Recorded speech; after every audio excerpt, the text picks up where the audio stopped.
I'm like, oh, good evening. We're on. We're live.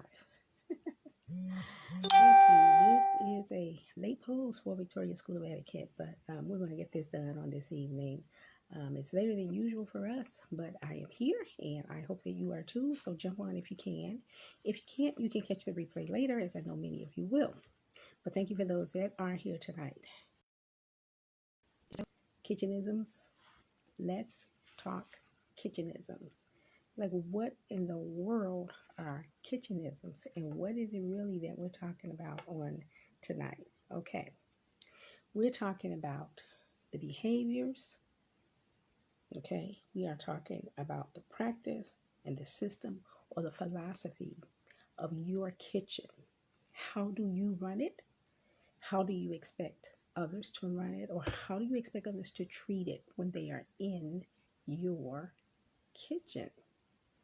Everybody has a standard by which they do things. And most people like for other people to carry that standard out when they are in their environment. So you all come on in, tag a neighbor, tag a friend. There's something for everyone to learn or talk about here on tonight as we talk about kitchenisms. I'm Lady Victoria with Victoria's School of Etiquette, where we offer a solution to all of your etiquette dilemmas. Thank you for joining on this evening. So, as we explore, I'm broadcasting to you this evening from the great windy city of Chicago. Chi-Town is what we like to call it. We are the best in the Midwest, and thank you for being a part of our platform on this evening. So, isms, right? ISMS, a suffix that is added oftentimes to the end of a word to promote the distinctive practice, system, or philosophy of that word. Now, a lot of isms are political in nature, and while we are not on tonight, we're not talking about political ideologies, but we are talking about distinctive practices, systems, and or the philosophy of your kitchen. How is it run? How do you expect others to run it when they are in it? What is your artistic standard in your kitchen? Let's explore. Come on in. Thank you for being here, for watching. For those of you that catch the replay later, thank you very much. And for my YouTube subscribers, you will be able to access this later on tonight, definitely by tomorrow morning, as we will upload it after the show is over. So, when you are in your own personal kitchen, you have a standard by which you do things, right? You have a way that you wash the dishes, you have a way that you clean your kitchen, you have a way and a system for how everything is done in your kitchen, from washing the dishes in the kitchen sink to maybe loading them in the dishwasher, and what you consider to be a clean kitchen. Excuse me.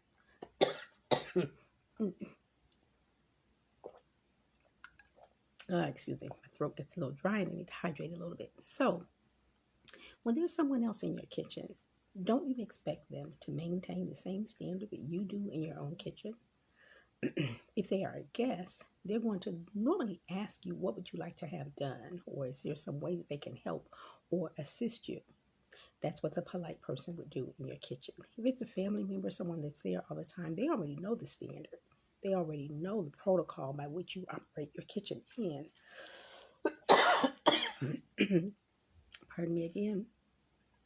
So there shouldn't be a whole lot of going back and forth, right? But what if you have someone in your kitchen that's not really familiar with your kitchen, or not really familiar with the artistic style in which you operate your kitchen? They're not familiar with your systems or your behaviors in your kitchen, so they don't know exactly what to do or how to do it.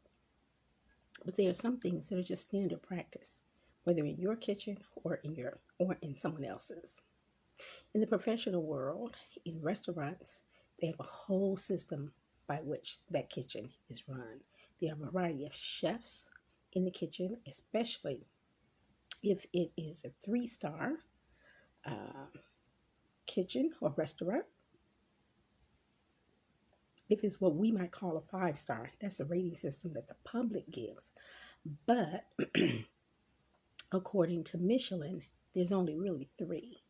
So, what kind of kitchen is run in that establishment?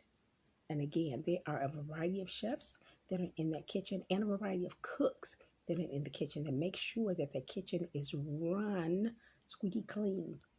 You have everything from managerial chefs all the way down to line cooks. The managerial chefs do just what their title insinuates. They manage other chefs. They have other chefs that work under them. So you will have a group chef. He's usually the chef for the owner, and his primary task is business management. And it's only one per kitchen. And I'm not going to go through all. There's usually only one in the kitchen. He handles the management. The sous chef, he's the second chef, or called also the under chef. Um, the senior chef, and then you have your specialized chefs, of course, your pastry chef, your sauce chef, all the way down, again, like I said, to the line cooks. And the line cooks handle various responsibilities in the kitchen. So everyone has a task and everyone has a purpose. So you're not going to find a managerial chef doing the job of a sous chef. And you're certainly not going to find a short order cook doing the job of a managerial chef. He's not qualified. He's not qualified. And the other chef, the managerial chef, is of course overqualified. He wouldn't be doing the same responsibility as a short order cook. In your own kitchen, you're not going to have all of that. But if you have someone else that is assisting you or helping you in your kitchen, say you're preparing a holiday meal and you have, your girlfriend coming over, you have someone else coming over, and there's more than one of you in a kitchen, regardless as to what their task is, there are certain things that are standard across the board that most people should be doing in their own kitchen and most certainly in the kitchen of someone else. Kitchenisms: keeping a clean counter, making sure that you are washing, changing your utensils, right, from one type of food to the other. So the knife that you use to cut the meat, raw meat, is not the same knife that you're going to use to cut the French bread. It doesn't go that way. There is a bread knife for French bread. There is a steak knife for steak. There is a butcher knife. There's a fish knife. There is a butter, different functions. All of these do different things, and so you use them accordingly in the kitchen. If someone's in your kitchen and they don't know, and you're in charge of your own kitchen, so it's up to you to show them the way, to explain it to them, and then to even do it as an example. This is how you cut it, or this is how you lay this out. Those are just standard behaviors in your kitchen. The cleanliness of your kitchen is also up to you. And so, when someone else is in your kitchen, do you allow them to leave water all over the counter? Or if you're in someone else's kitchen, would you leave water all over the counter when you're in someone else's kitchen? Would you leave food particles in the sink? Is that acceptable? We're just talking about kitchenisms on tonight. Things that happen in the kitchen. What is your standard? What is your philosophy? What is your practice or your system? What is the artistic movement of your kitchen? What is the artistic outlay? And I'm not, in this instance, I'm not talking about decor when I speak about the artistic outlay of your kitchen. Your kitchen, usually your appliances are at the center of your kitchen. And your appliances can be to the right of where your sink is. If it's on the left, to me, it's backwards. But most of the time, it is on the right of your sink. And so you work in a method where your sink is over here to the left, and you start there because that's where you're going to clean and wash everything. Then you transfer it to the utensil, to the pot or the pan that you're going to be preparing whatever the food is that's on the stove, usually right next to the kitchen. Your cabinets can be up above you.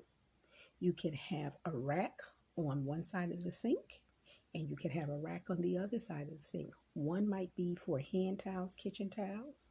One might be for paper towels. However you lay your kitchen out, and this is what I mean by artistic movement of that.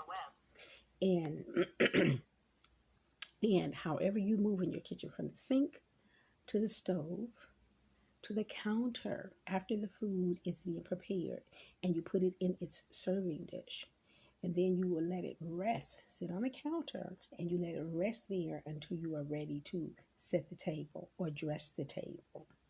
But when you are in the kitchen, do you clean as you go? Is that your standard? Is that your protocol? Is that how you do things in your kitchen? Or do you um, let everything pile up and then wash the dishes at the end? If you clean as you go, then typically you will have less work to do at the end of the meal prep. So by the time all the food is ready and you have everything waiting on the counter or waiting on the island to be set on the table. I'm sorry, my desktop is moving here. While you have everything resting there, and then you're going to go and set the table in between that time while it's cooling down just a little bit before you set it on the table for people to enjoy for their dining pleasure. That's when you clean up all of the other things in your kitchen. So if you're in someone else's kitchen, do you just let things pile up? Do you want to come back after dinner to a sink full of dirty dishes, or do you wash as you go and load them into the dishwasher? Now, I'm talking about this water on the counter. Oftentimes, when you're washing dishes in your dishwasher, whether it's to your left or to your right, as you wash them, as you rinse them, as you get rid of all of the extra food particles and all of that, and you wash them or rinse them, and you're ready to put them into the dishwasher, whether you're moving to your left or moving to your dishwasher on the right, then oftentimes, yes, you're going to have a few water drips and spills on the counter and maybe on the floor. What do you do with those? Do you just let it sit there until you're completely done? Or do you clean and wipe as you go to make it easier for you? And it helps to keep your kitchen aesthetically pleasing to anyone that's there, even if you're the only one that's there. If I'm the only one that's there in my kitchen and I'm cooking for myself singularly, when I'm done, I don't want to turn around and see the results of what I have prepared for dinner looking back at me in the face. Let's say that I'm having, steak and potatoes or steak and fries, but I made my fries homemade from potatoes. Do I want to look back in the sink and see all the potato peelings on the side where the garbage disposal is, and I just left them there? If I prepared a salad and I had to peel my carrots or, peel the avocado or peel the eggs, do I want to look in the sink and see all that trash staring at me? That's not appealing to my eyes. It's not appealing to my eyes. It's not aesthetically appealing. If I look back and I see drips of gravy and sauce and juice and, onion peels on the counter, is that aesthetically pleasing? Does that make me want to sit down and enjoy a meal? Does it make you? How do you feel when someone else is in your kitchen and they're supposed to be helping, but they're really making a mess? Kitchenisms. What is the aesthetic flavor of your kitchen? What is the system that you use in your kitchen? When you spill something on the floor or drop it on the floor, do you stop right there and sweep or mop it up, or do you just kick it to the side and you'll get it later? Everyone has their own formula. Everyone has their own culture for how they behave in their homes. But a piece of advice, if and when you're in the kitchen of someone else, be it your mom, your sister, your girlfriend, if you're in the kitchen of your significant other, you want to have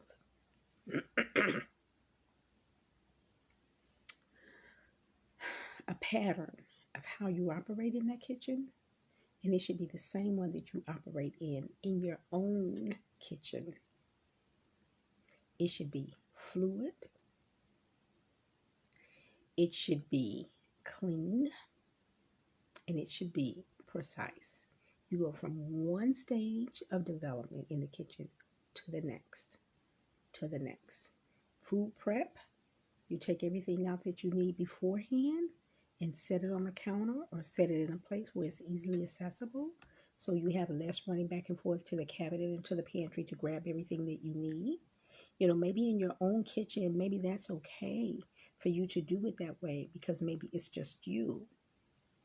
But a statement that I always make when I'm teaching an etiquette class is that the manners that you practice at home are the ones that will show up in public. And so you say, well, Lady Victoria, I'm not in a public place. Your home becomes a public place to others when they are there. So if you're having guests for dinner, it's not likely that they would be there to see you preparing the dinner, to see you cutting up the vegetables, to see you preparing a salad, to see you seasoning the steak or the chicken or whatever protein that you are having. They're likely not going to be there for that. But don't you want to do it in such a way as to when your guests do arrive that they are impressed and you know that you've put your best foot forward in the meal that you have prepared for them? Dining should always be an experience, not just a place or not just something that you're eating. It's not just food that you're shoving in your mouth, but dining should always be an experience. You should always walk away from the table, with words about how good this experience was and memories of it, visuals that you store in your mind because this was so wonderful, or the memories that you store in your mind because this was not so wonderful. There's nothing worse than looking down into your plate and seeing something there that shouldn't be there. Mm-hmm. The something could be a bug. The something could be a piece of hair that's not yours. It's not the same color as yours. It's not the same kinky as yours. Yours is straight. The one you find is curly. Your hair is black. The strand you find is red, purple. Mm-mm. Those things shouldn't be. Um, you find a piece of another part of the food that's in there that shouldn't be. If you're having fresh green beans as an example, and so you snap the ends off, and so on occasion you will, even in a public restaurant, you might find a snapped end in there. That might not necessarily be terrible, but what if you find a piece of food in your food that's old, that has a piece of mold on it, some type of bacteria on it? Does not that make you wonder about the cleanliness of the kitchen that you're eating from? Mm-hmm. It does for me. If I look down into my salad and go to pick up a forkful of salad and I have a few yellow leaves in there and it's not a dandelion salad, I'm wondering what's going on up in here. Did they not wash the salad? How long did they have the salad before they put it in a bowl and presented it to me? There are just some things that we're often going to find that we may excuse. But you should never be eating food that's supposedly fresh, that's moldy. Mm-hmm. It looks like it's been stepped on. Mm-hmm. That looks like it's been already eaten out of. Mm-hmm. Yeah, a piece of bread, piece of meat, where a portion of it has been, looks like it's been bitten out of before it was plated. Those things are unacceptable in the kitchen. What kitchenisms have you experienced in your kitchen? Please feel free to share in the comments on below, and perhaps we can review it and talk about it again. but kitchenisms. Because of the work that I do, I work in kitchens. Sometimes it's not my kitchen at home. And I'm pretty particular about the cleanliness of the kitchen and how things are prepared. You also have to think about cross contamination.